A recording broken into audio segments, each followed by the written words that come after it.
A very good morning. I've been given the task to talk about dealing with an intoxicated colleague at work. And the approach to this scenario is, since patient safety is our number one priority, I will ensure that my colleague step aside from continuing his clinical duties. I will be clear and stern in addressing this issue. However, I will address this issue in person rather than publicly to protect the dignity of my colleague. Besides that, I will ensure that this situation is reported to our consultant or our ward physician in charge. Besides that, any decision or reviews or clinical prescription made by my colleague has to be reviewed back by the rest of the team members to detect any errors made and also to protect patient safety. Besides that, I also place some responsibility to my colleague. Hence, I will actually try to talk to my colleague to identify any problems or any predicaments which he has been facing recently, which causing him to take such action. I will also try to identify any stressors, or if he's actually suffering from any substance-related disorders, which lead to such a situation.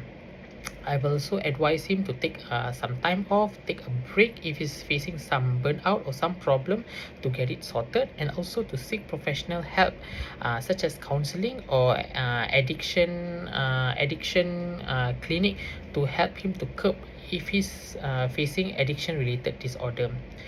Hence, besides that, long-term management for this scenario is I will actually report this incident to the hospital level. This has to be done in written and objectively, and I will only report whatever I see. I will not include any assumptions during this incident reporting. Besides that, this colleague of mine has to undergo monitoring and supervised practice to ensure that they are actually safe to resume clinical duties. Besides that, this colleague has to undergo fitness to practice assessment. This is actually important to evaluate for any issues such as burnout, substance use disorder, or mental health disorder faced by the healthcare professional. And lastly, while my colleague is allowed to resume to work, his work performance has to be monitored by a special committee to ensure that all his decisions are made is compliant and is according to patient safety protocol. And lastly, whatever decisions made by the hospital committee has to include supportive management as well.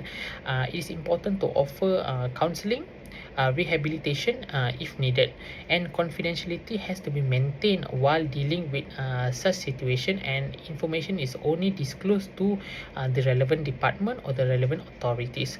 So the ethical principles which is related to this scenario is: number one, non-beneficent, which means that do no harm to patient. Number two, beneficence, which means that taking decisions which will benefit the patient and also benefit my colleague. Number three is upholding a professional integrity, as we are all given the task by the medical fraternity to uphold integrity. Hence, it is important to report such incidents to the relevant authorities.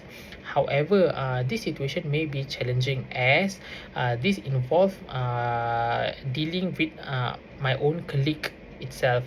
Hence, the problem I may encounter is: number one, this may disrupt our personal relationship and also professional working relationship in the future.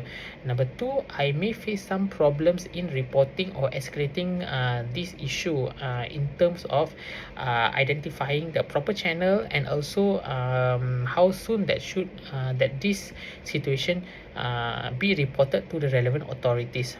In summary, I will definitely act promptly to protect patient safety and escalate this incident to the relevant authorities at the same time, to ensure that my colleague is supported throughout this period, and I will also be there for my colleague throughout this difficult situation. So I will balance this situation with being accountable and also compassionate at the same time. Thank you.